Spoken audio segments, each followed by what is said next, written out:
موجودہ سیناریو کو آپ دیکھیں تو میرا خیال ہے کہ آج سے 10 دن پہلے تک ہم یہ کہہ سکتے تھے کہ پیپلز پارٹی اور پی ٹی آئی کے درمیان یہ الیکشن ہوگا، لیکن جو حالات سامنے آ رہے ہیں اس کے مطابق میرا خیال ہے کہ الیکشن پیپلز پارٹی اور نون لیگ کے درمیان ہی ہوگا۔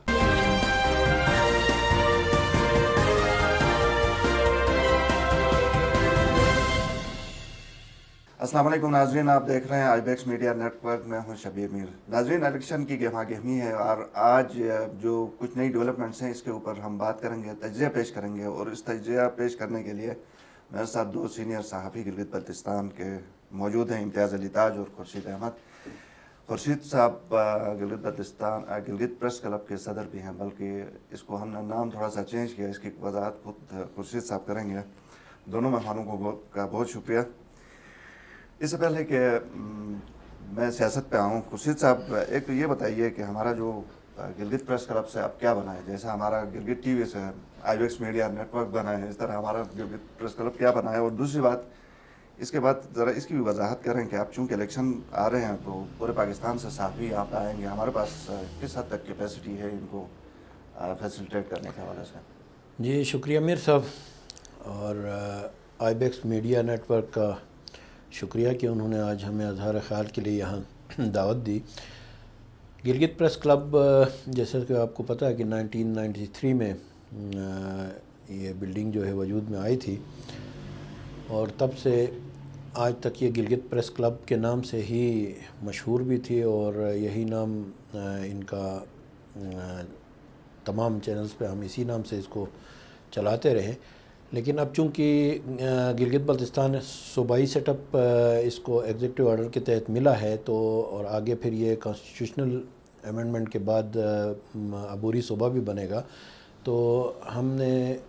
ضرورت اس بات کی سمجھی کہ یہاں پہ سینٹرل پریس کلب، چونکہ کیپٹل ہے اس لیے سینٹرل پریس کلب ہونا چاہیے،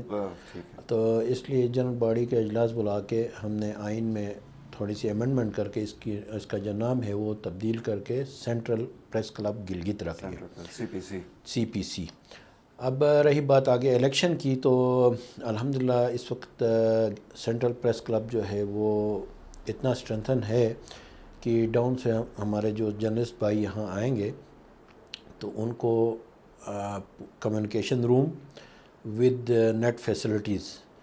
الحمدللہ 10 GB کا یہ نیٹ ورک سسٹم ہمارے پاس ہے، اس کا ایسکام کا، جو کہ ایسکام نے دسمبر تک گلگت پریس کلب کو as a special case fibre optic سے جوڑ کے ڈائریکٹ تھرو کیا ہوا ہے۔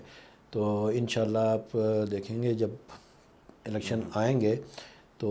گلگت پریس کلب جو ہے وہ فیسلٹیٹر بھی ہوگا، اور یہاں چونکہ ہمارا ویل ایکوپڈ کمیونیکیشن روم ہے تو وہاں سے تمام صحافی جو ہے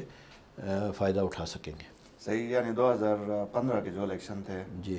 اس کی نسبت آج ہم زیادہ بہتر پوزیشن میں، بہت کیپیسٹی بھی بہتر، بڑھ جی گئی ہے۔ کیپیسٹی بھی بہتر ہے، اور الحمدللہ آپ بلڈنگ دیکھ رہے ہیں 2015 کے الیکشن میں ایک ہال اور ایک آفس ہمارے پاس تھی، اب اس وقت ہمارے پاس 8 رومز ہیں، اور ہال بھی ہمارا فلی ویل ایکوپڈ ہے۔ اس کے علاوہ کمیونیکیشن روم میں کمپیوٹرز لگے ہوئے ہیں، فلی ایکوپڈ ہے، انٹرنیٹ فیسلٹی بھی ہے، تو ہاں وسیع لان بھی ہے، تو کوئی کیپیسٹی کا ایشو انشاءاللہ نہیں رہا۔ ٹھیک ہے، صحیح ہے۔ امتیاز صاحب، سیاست کے اوپر آتے ہیں۔ نیشنل لیول پہ ہم نے پچھلے دنوں ایک تصویر دیکھی جس میں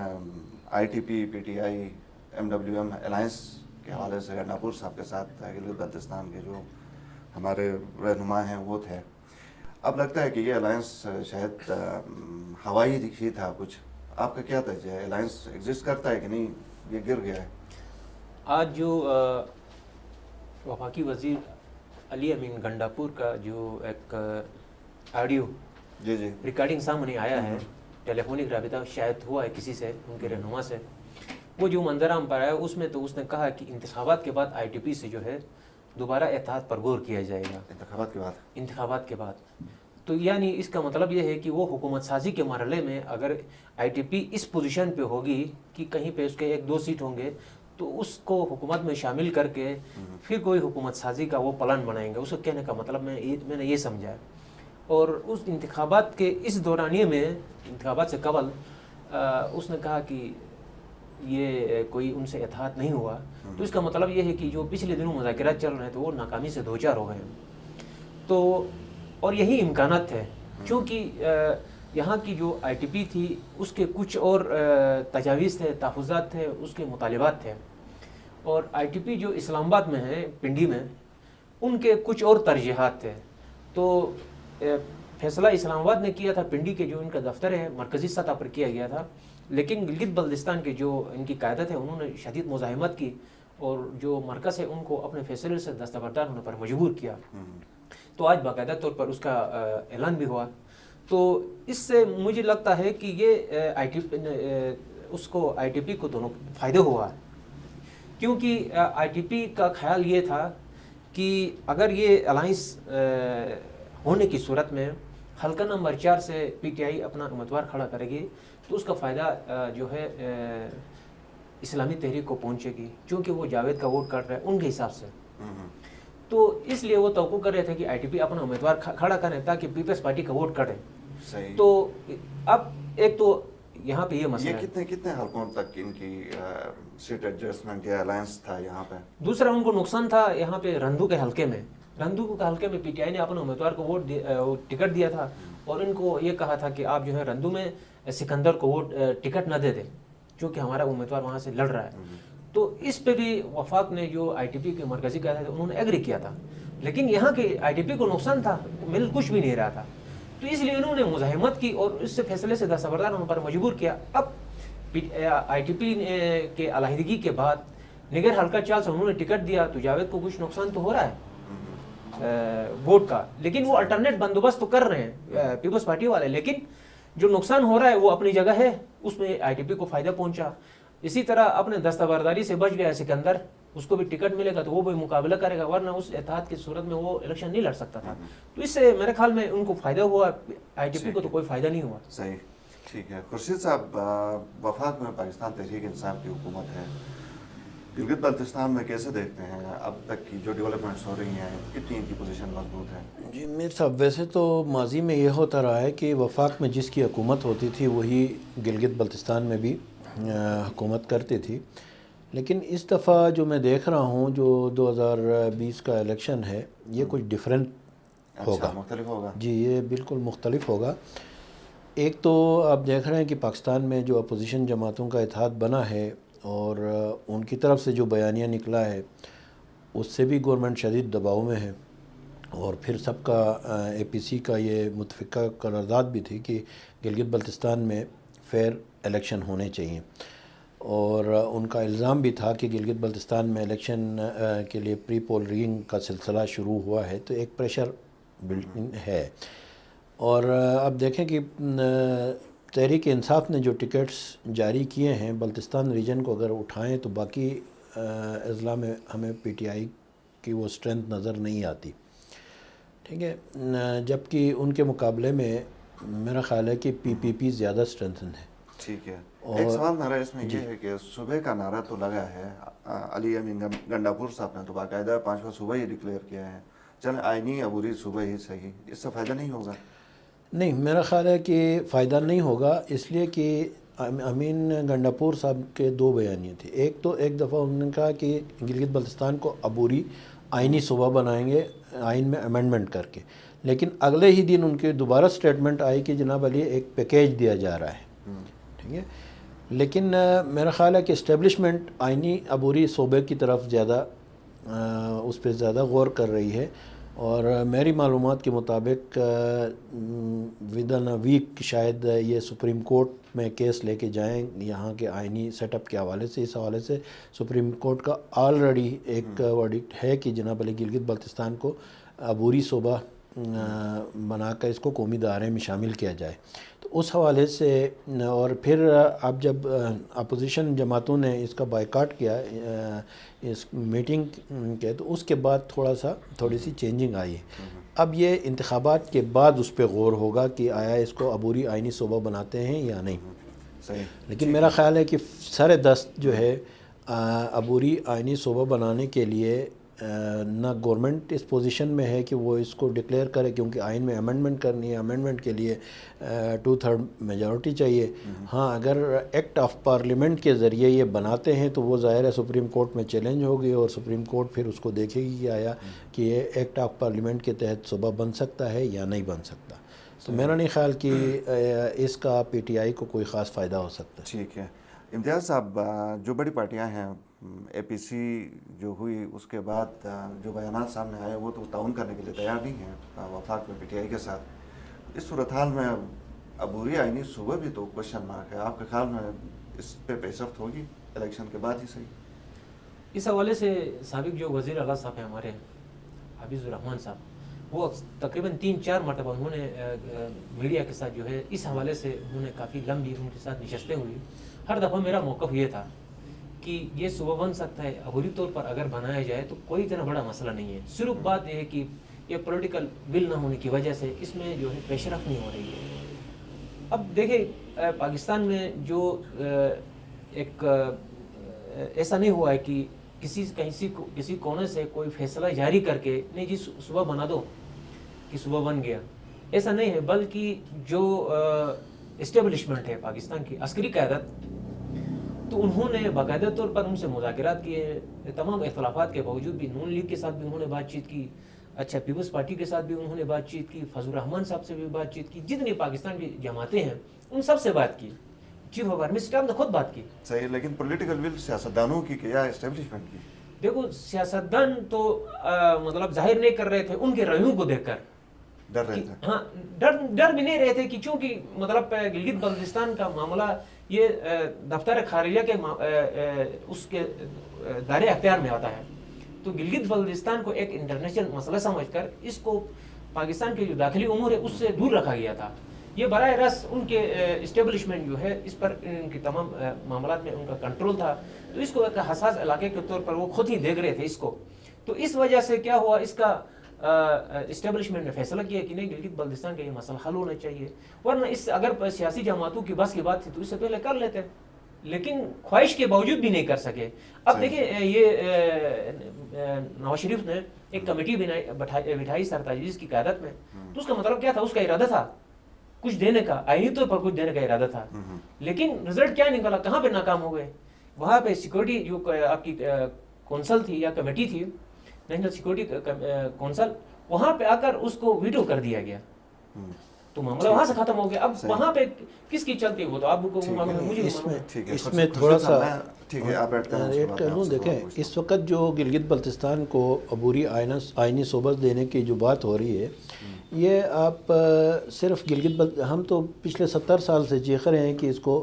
آئینی دائرے میں شامل کیا جائے، لیکن بعض وجوہات کی بنا پہ جیسے کشمیر کا مسئلہ تھا اس کو بیس بنا کے اس کو سیٹ اپ نہیں دیا جاتا، لیکن جو عبوری آئینی سیٹ اپ کے حوالے سے جیسے ہمارا بارٹر ٹریڈ ایگریمنٹ ہے چائنا کے ساتھ، اس میں بھی لکھا ہوا ہے کہ جناب ٹل دی ڈیسیژن آف کشمیر، جب کشمیر کا تصفیہ ہوگا اور اگر یہ فریق چینج ہو گئے تو یہ معاہدہ دوبارہ زیر غور ہوگا۔ اسی طرح اگر آئین میں لفظ عبوری لکھے اور اس میں یہی ہوگا کہ ٹل دی ڈیسیژن آف کشمیر یہ صوبہ رہے گا، اس وقت تک تمام آئینی جو معاملات ہیں وہ یہاں امپلیمنٹ ہوں گے۔ اور دوسرا جو سب سے اہم چیز ہے وہ ہے سی پیک چونکہ گیٹ وے گلگت بلتستان ہے، تو اس کی جب تک کوئی آئینی پوزیشن نہیں بنے گی تو وہ سی پیک ہمیشہ مشکوک رہے گی۔ اور دوسرا انڈیا نے جو کشمیر کو ایک ختم کر کے پارٹ آف انڈیا بنایا، تو میرا نہیں خیال کہ اس کے بعد کوئی ایسی ریزن پاکستان کے پاس بچتی کہ گلگت بلتستان کو یہ اسی طرح آئینی دائرے میں شامل نہ کریں۔ صحیح۔ اچھا یہ بتائیے کہ فرض کریں اگر آئینی عبوری صوبہ بھی بن جاتا ہے تو اس کا کریڈٹ کس کو جاتا ہے؟ پاکستان تحریک انصاف کو جاتا ہے کہ اسٹیبلشمنٹ کو جاتا ہے؟ نہیں، میرا خیال ہے کہ اس کا کریڈٹ سرتاج عزیز رپورٹ کو جانا چاہیے، کیونکہ اس میں یہ ساری چیزیں ڈکلیئرڈ تھی اس وقت، اسٹیبلشمنٹ کے ہیں یا پولیٹیشنز کے ہیں، انہوں نے اس کی مسئلہ کشمیر کے نام پہ اس کی مخالفت کی، لیکن اب جو سیٹ اپ دینے جا رہے ہیں وہ سارا سرتاج عزیز رپورٹ والی ہی ہے، اس میں بھی عبوری صوبے کی بات کی گئی تھی۔ میرا نہیں خیال کہ پی ٹی آئی اس کو کوئی پوائنٹ گین کر سکتی ہے۔ صاحب آپ سے بھی ہے کس کو کریڈٹ جائے گا اس کا؟ دیکھیں اگر جو اسٹیبلشمنٹ کے ساتھ جو پولیٹیکل لیڈرشپ ہے پاکستان کی، اس کے براہ راست مذاکرات نہ ہوتے، اس کی باقاعدہ اعلامیہ جاری نہ ہوتے، وہ معلومات منظر عام پر نہ آتے سیاسی جماعتوں اور عسکری قیادت کے مابین مذاکرات کے، تو پھر پی ٹی آئی یہ کریڈٹ لے سکتی تھی نہیں، یہ تو ہم نے کیا ہے، ہم نے دیگر جو اسٹیک ہولڈر ہے جو مقتدر حلقے ہیں اس کو ایگری ہم نے کروایا، اس صورت میں یہ پی ٹی آئی والے کریڈٹ لے سکتے تھے۔ اب چونکہ عسکری قیادت نے براہ راست خود ان کیا نام ہے مذاکرات کیے ہیں تمام سیاسی جماعتوں کے ساتھ، سب نے اعتراف بھی کیا کہ اسی ایشو پہ جو ہے ہمارے مذاکرات ہوئے ہیں، تو پی ٹی آئی پتہ نہیں کہاں پہ تھی اس وقت، تو مذاکرات انہوں نے نہیں کی، جنہوں نے مذاکرات کیے وہ دینے کی ارادہ رکھتے تھے، تو اس لیے کریڈٹ میرے خیال میں آرمی چیف کو ہی جاتا ہے، عسکری قیادت کو جاتا ہے۔ تو اگر پی ٹی آئی کا دینے کا ارادہ ہوتا تو اس سے ایک کمزور ترین سیٹ اپ کیا ہے، آرڈر 2019 کا ہے، جس کا فیصلہ 17 جنوری کو غالباً سپریم کورٹ نے دیا ہے، اس پر ابھی تک عمل درآمد کیوں نہیں کر رہے ہیں، اس کو بار بار اس کو روکنے کے لیے درخواستیں کیوں دے رہے ہیں یہ پی ٹی آئی والا ہے۔ تو وجہ یہ ہے کہ یہ گلگت بلتستان کو جو لوگ ہیں ان کو بااختیار کرنا نہیں چاہتے، تو وہ جو ایک آرڈر کو دینے کے جو ہے اس کے لیے تیار نہ ہو، وہ صبح کیسے دے سکتے ہیں؟ تو اس تناظر میں میں کہوں گا کہ یہ سارا کریڈٹ میرے خیال میں آرمی چیف کو ہی جاتا ہے، کیونکہ آرمی چیف نے ہی اس کا آغاز کیا ہے اور اس نے یہ مذاکرات کر کے سب کو ایگری کروایا اور پاکستان میں ایک اچھا ماحول بنا ہے اس کے لیے۔ اس میں ایک میرا پوائنٹ اور ہے کہ بے شک آرمی چیف کو چونکہ وہ مذاکرات کرا رہے ہیں تمام پولیٹیشنز کو انہوں نے آن بورڈ بھی لیا، لیکن main credit supreme court of Pakistan کو بھی جاتا ہے جنہوں نے یہ فیصلہ دیا کہ گلگت بلتستان کو آئینی دائرے میں شامل کر کے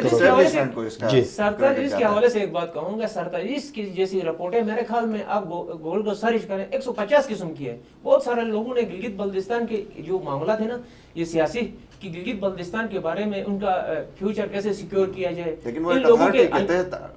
بنی تھی نا، بنی تھی، لیکن اس کی تجاویز کی میں بات کر رہا ہوں، سفارشات اس کے تو ریکمنڈیشن ہے نا، اسی طرح کے ریکمنڈیشن بہت سارے لوگوں نے ان پر پی ایچ ڈی کی ہوئی ہے، بہت سارے مقالے لکھے گئے انٹرنیشنل سطح پر نیشنل سطح پر، تو ریکمنڈیشن کی بات نہیں ہے، بات ہے آمادگی کی، ذہنی طور پر تیار ہونے کی، تو یہ جو ہے اس وقت ہوا ہے جب پی ٹی آئی کی گورنمنٹ تھی، لیکن پی ٹی آئی نے یہ فیصلہ نہیں کیا، یہ فیصلہ جنہوں نے مذاکرات کیے انہوں نے ہی کیا۔ ٹھیک ہے، چلیں آخری سوال، چونکہ ٹائم ہمارے پاس کافی کم ہوتا جا رہا ہے، خورشید صاحب یہ بتائیں کہ کن دو جماعتوں کے درمیان یہ الیکشن لڑا جائے گا، یہ والا 2020 کھیلا جائے گا؟ موجودہ سیناریو کو آپ دیکھیں تو میرا خیال ہے کہ آج سے 10 دن پہلے تک ہم یہ کہہ سکتے تھے کہ پیپلز پارٹی اور پی ٹی آئی کے درمیان یہ الیکشن ہوگا، لیکن جو حالات سامنے آ رہے ہیں اس کے مطابق میرا خیال ہے کہ الیکشن پیپلز پارٹی اور نون لیگ کے درمیان ہی ہوگا۔ اچھا، تیسرے نمبر پہ اگر شفاف الیکشن ہوئے تو میرا خیال ہے کہ پی ٹی آئی تیسرے نمبر پہ ہوگی۔ لیکن اس میں ایک چیز یہ ہے کہ میں آپ کو بتاؤں، جو ابھی تک ہم نے مختلف حلقوں میں جو ہمارے انالیسس ہے اس کے مطابق جو ابھی آج تک کے سینیریو میں بتاؤں کہ میرا خیال ہے کہ پیپلز پارٹی اس وقت 6 نشستوں کے ساتھ لیڈ کر رہی ہے۔ اچھا، 24 میں سے 6 کے ساتھ لیڈ کر رہی ہے، 6 کے ساتھ اس وقت ابھی تک لیڈ کر رہی ہے، اور میرا خیال ہے کہ وقت کے ساتھ ساتھ پیپلز پارٹی کی سیٹیں بڑھتی جائیں گی، جبکہ دوسرے نمبر پہ پھر مسلم لیگ کا چانس ہے کہ 4 سے 5 سیٹیں وہ بھی دینے میں کامیاب ہو، اور اگر یہ دونوں پارٹیاں 12 یا 10 سیٹیں بھی گین کرنے میں کامیاب ہو گئی، اور ادھر سے اگر فضل الرحمان صاحب کی پارٹی سے ایک آدھ نشست بھی آ گئی، تو میرا خیال ہے کہ مستقبل میں پیپلز پارٹی، مسلم لیگ نون اور فضل الرحمان گروپ جو ہے یہ مل کے حکومت بنائے گی۔ تاج صاحب آپ کیا سمجھتے ہیں، انڈیپینڈنس کا بھی تو بڑا رول ہوتا ہے؟ جی بالکل ہے اس میں۔ آپ کے خیال میں دیکھیں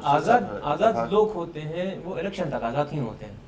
اس کے بعد دوبارہ اقتدار میں جب آتے ہیں تو وہ پھر کسی کا حصہ بنتے ہیں، کسی کے ہو جاتے ہیں، تو اکثر اوقات یہ آزاد جو الیکشن لڑتے ہیں وہ اچھی بارگیننگ کے لیے اور عہدوں کو وزارت کو یقینی بنانے کے لیے یہ آزاد حیثیت سے الیکشن لڑتے ہیں۔ اب جو حکومت بنانے والی بات گلگت بلتستان میں مقابلے اور حکومت سازی کے معاملات، تو اس میں میرے خیال میں میرا جو تجزیہ ہے اس کے مطابق اگر شفاف الیکشن ہوئے تو خورشید صاحب نے جو کہا صورتحال وہی بنتی ہے. اچھا پی ٹی آئی میرے خیال میں اتنی زیادہ مضبوط نہیں ہے. یہ سارے جو چھوڑ کے پی ٹی آئی میں گئے ہیں الیکٹیبلس، ان کا کچھ نہیں بنے گا. دیکھیے پاکستان کے الیکشن جو آپ کے سامنے ہے کہ جنہوں نے پارٹی چھوڑ کر دیگر تحریک انصاف میں شامل ہوئے وہ سارے ہار گئے ہیں. اس کے علاوہ ایک اور کیا بات ہے یہاں پہ، ایک اہم بات وہ یہ ہے کہ جو لوگ سمجھتے تھے کہ ہم کسی کے سہارے پر جا کر حکومت کا حصہ بنیں گے، جیسا کہ پاکستان زمین پارٹی، لبیک یا رسول اللہ، یہ ان لوگوں نے کتنے خدمات انجام دی آپ کو پتہ ہے. ان کو تو سڑکوں پر چوراہوں پر جو چیک بھی تقسیم کیے گئے، لیکن بعد میں حشر کیا ہوا ان کا. تو استعمال کرنے کے بعض لوگ ہوتے ہیں موجود، لیکن وہ یہ سمجھتے ہیں کہ شاید ہم بہت ہی ان کے بڑے اچھا لاڈلے ہیں یا ان کے بہت ہی پیارے لوگ ہیں. لیکن جب لوگ اوپر والے لوگ جب اپنے لیول پہ سوچتے ہیں تو وہ سمجھتے ہیں کہ ان کو یہ استعمال کی چیزیں استعمال کر کے ان کو جو ہے اپنے جگہ پر ٹھکانہ نہ لانا چاہیے. تو ٹھکانے لگانے کے لیے بھی بعض لوگ جو ہیں پسندیدہ ہوتے ہیں. تو اب یہاں پہ میرے خیال میں صورتحال یہ ہے کہ مرکزی سطح پر جو ایک اتحاد ہے اس میں بھی ایک مثبت وہ کیا نام ہے ایک پیدا کرنے کے لیے سپیس، جس سے ان میں کچھ اختلاف بھی پیدا ہوگا، ان کی دوریاں ہوں گی. P T I Peoples Party, Muslim League Noon اور فضل الرحمان، ان پارٹیوں کو یہاں پہ ایڈجسٹ کر کے ان کو نواز کر ان کو جو ہے نون لیگ سے علیحدہ کر کے یا اس اتحاد کو جو ایک خاص سمت میں جا رہا ہے اس کا رخ موڑنے کے لیے گلگت بلتستان میں سیاسی تبدیلی یہ ہو سکتا ہے ایک آپشن کے طور پر اس کو استعمال کریں. اس طرح کی اطلاعات ہیں. ٹھیک ہے، بہت شکریہ امتیاز صاحب، خورشید صاحب بہت شکریہ. ناظرین گفتگو آپ نے سنی، اب آپ کے اوپر ہے آپ اس سے اتفاق کریں یا نہ کریں، کیونکہ آج الیکشن سے میرے خیال میں ہم کوئی مہینہ پیچھے ہیں. آگے ایک مہینے میں کیا ڈیولپمنٹس ہوتی ہیں یہ وقت ہی بتائے گا. پروگرام دیکھنے کا شکریہ، اجازت دیجیے، اللہ حافظ.